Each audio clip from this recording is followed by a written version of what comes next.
Inhalation of cast यानी जाति का विनाश। भाग 14। मेरी कल्पना का आदर्श समाज।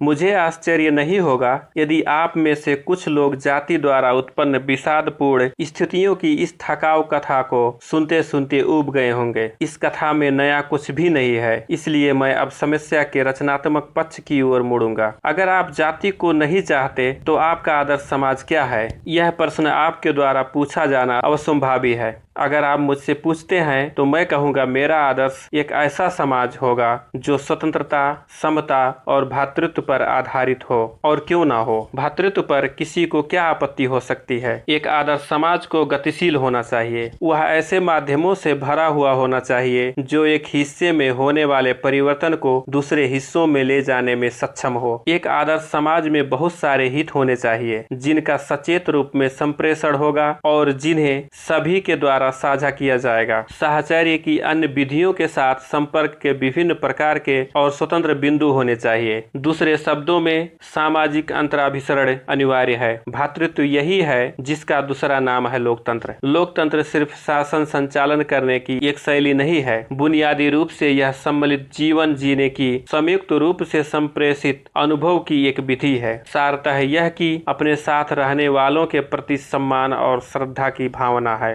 स्वतंत्रता को लेकर कोई आपत्ति? अपनी इच्छा अनुसार आने जाने की स्वतंत्रता के अर्थ में जीवित रहने और अंगहीन किए गए बगैर जीवित रहने के अधिकार के अर्थ में स्वतंत्रता के प्रति शायद ही किसी को आपत्ति हो। संपत्ति, औजार और कच्चा माल रखने जो जीविका कमाने, शरीर को स्वस्थ रखने के लिए आवश्यक है, उनके लिए उस अधिकार के अर्थ में स्वतंत्रता पर किसी को आपत्ति नहीं है। तब आप किसी व्यक्ति को उसकी अपनी शक्तियों का प्रभावशाली और सक्षम उपयोग कर उससे लाभान्वित होने की स्वतंत्रता को क्यों नहीं देना चाहते? जाति के समर्थक जो जीवित रहने, अंगहीन न किए जाने और संपत्ति रखने के अधिकार के अर्थ में स्वतंत्रता की अनुमति देंगे। इस अर्थ में स्वतंत्रता की, जहां तक कि इसका संबंध अपना व्यवसाय चुनने की स्वतंत्रता है, अनुमति देने के लिए तुरंत तैयार नहीं होंगे। लेकिन इस तरह की स्वतंत्रता पर आपत्ति करना दासता को जारी रखना है। दासता सिर्फ पराधीनता का विधि सम्मत बनाया हुआ रूप नहीं है, यह समाज का एक ऐसा चरण है जिसमें कुछ लोग दूसरों से वह दिशा स्वीकार करने के लिए बाध्य हैं जो उनके आचरण को नियंत्रित करती है।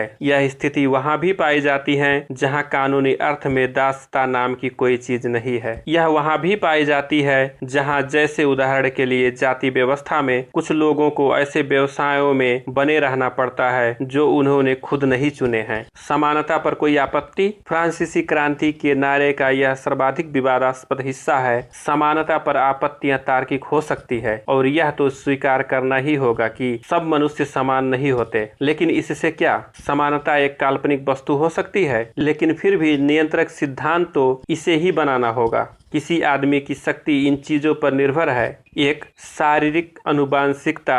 2. सामाजिक विरासत या निधि, जैसे माता पिता द्वारा देखभाल, शिक्षा, वैज्ञानिक ज्ञान का संचय, यानी वह हर चीज जो उसे औसत से ज्यादा दक्ष बनाती है। और अंतिम 3. उसका अपना प्रयत्न। इन तीनों मामलों में मनुष्यों की स्थिति असंदिग्ध रूप से समान नहीं है, लेकिन प्रश्न यह है, चूंकि वे असमान हैं, इसलिए क्या हम उनके साथ असमान व्यवहार करेंगे? यह एक ऐसा प्रश्न है जिसका उत्तर समानता के विरोधियों को देना होगा। एक व्यक्तिवादी के नजरिए से जहां तक मनुष्य असमान है, उनके साथ असमान व्यवहार करना उचित हो सकता है। प्रत्येक व्यक्ति को उसके अंदर निहित शक्तियों के पूर्ण विकास के लिए जितना संभव है उतना प्रोत्साहन देना वांछित हो सकता है। लेकिन तब क्या होगा जब पहली 2 श्रेणियों के असमान व्यक्तियों के साथ असमान व्यवहार किया जाएगा? यह स्वतः स्पष्ट है कि इन व्यक्तियों में से वही दौड़ की प्रतिद्वंदिता में विजयी हासिल कर सकेंगे जो जन्म, शिक्षा, परिवार का नाम, व्यवसायिक संपर्क और विरासत में मिली दौलत से लाभान्वित हैं। लेकिन इन परिस्थितियों में होने वाले चयन योग्यता के आधार पर किया गया चयन नहीं होगा। यह चयन विशेष अधिकार के आधार पर किया गया चयन होगा, जिस कारण यह आवश्यक है कि